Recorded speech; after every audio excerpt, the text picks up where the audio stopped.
Magandang gabi po sa inyo lahat. Happy Sabbath. Ngayon po ay October 27, araw ng Biyernes. At muli ay samahan niyo ko sa pagbabasa sa aklat ng Genesis, Kapitulo 11 po. Bago ang lahat, tayo po muna ay manalangin.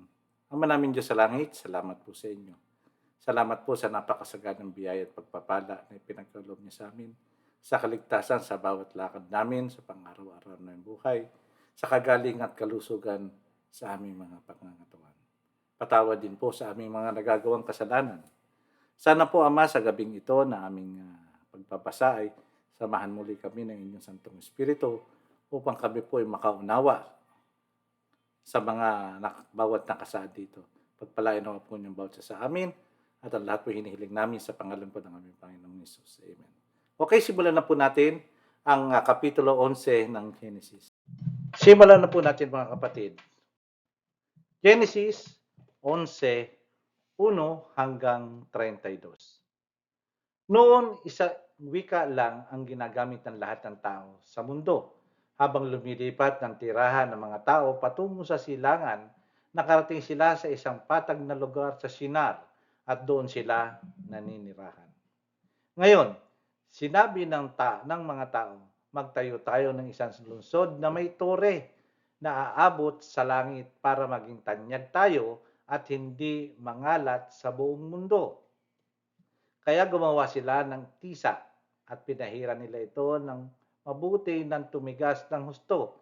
Tisa na ginamitan nila sa halip na bato at aspalto ang ginamit nilang semento. Ngayon, bumaba ang Panginoon para tignan ang pagtatayo ng mga tao sa lungsod ng Tore. Sinabi ng Panginoon, ang mga taong ito ay nagkaisa at may isang wika lang at ang ginagawa nilang ito ay simula pa lamang ng mga binabalak pa nilang gawin. Hindi nagtagal gagawin nila ito ng kahit anong gusto nilang gawin, kaya bumaba tayo. Pag-iba-ibahin natin ang wika nila para hindi sila magkaintindihan. Ganda no po. Kaya pinangalat sila ng Panginoon sa buong mundo dahil hindi na sila magkaintindihan at nahinto ang pagtatayo nila ng lungsod. Siyempre, hindi na sila magkakaintindihan, magkakagulo-gulo sila. Ang lungsod na ito ay tinawag na Babel dahil doon pinag-iba-iba ng Panginoon ng wika ng mga tao. At mula roon ay pinangalat niya sila sa buong mundo. Kaya nga po, sabi ko, dito pala nagsimula ang Inchik, ang Hapon, ang Arabo, at Amerikano, at kung ano-ano pa. Ito ang salaysay tungkol sa pamilya ni Shem. 2 taon pagkatapos ng baha, nasa 100 taong gulang na si Shem nang isilang ang anak niyang lalaki na si Arphaxad. Matapos si Arphaxad, nabuhay pa si Shem ng 500 taon at nagdagdagan pa ang mga anak niya, 500 years old. Nagkaanak pa, nagdagdagan pa. Nang 35 taon ng gulang na si Aksapad, isinilang ang anak niyang lalaki na si Shelah. Matapos isilang si Shelah, nabuhay pa si Aksapad, Arphaxad ng 403 taon. Nadagdagan pa ang anak niya.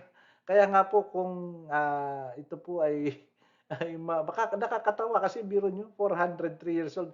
May anak na, nadagdagan pa ang anak.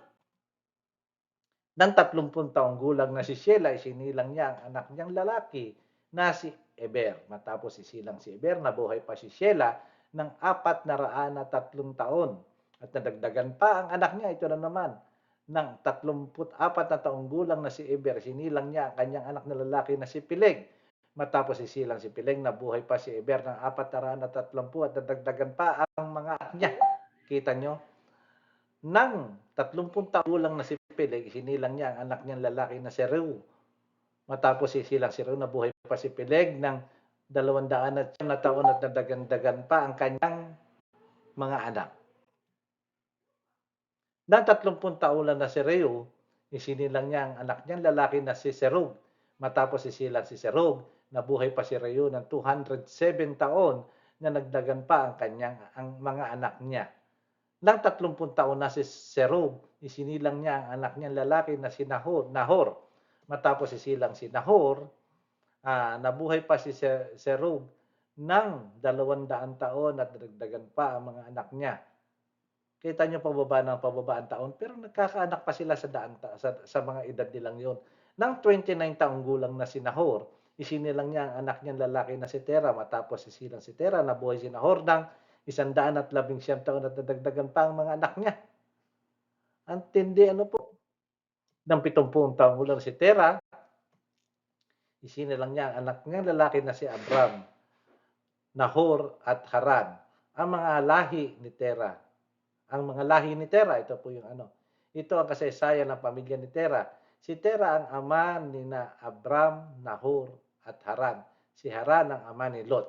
Ayan, dumadako na pa tayo sa mga kakilalang tao.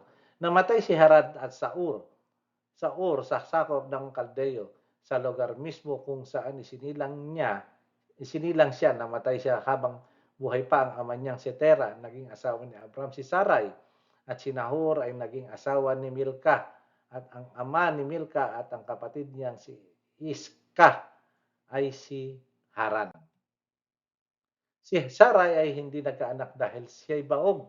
Umalis si Tera sa sa sakop ng mga Kaldeo, kasama niya ang anak niyang si Abram, ang kanyang manugang na si Sarai at ang apo niyang si Lot, na anak ni Aram. Papunta sana sila sa Kanaan, pero pagdating nila sa Haran, doon lamang sila tumira. Doon namatay si Tera sa edad na 205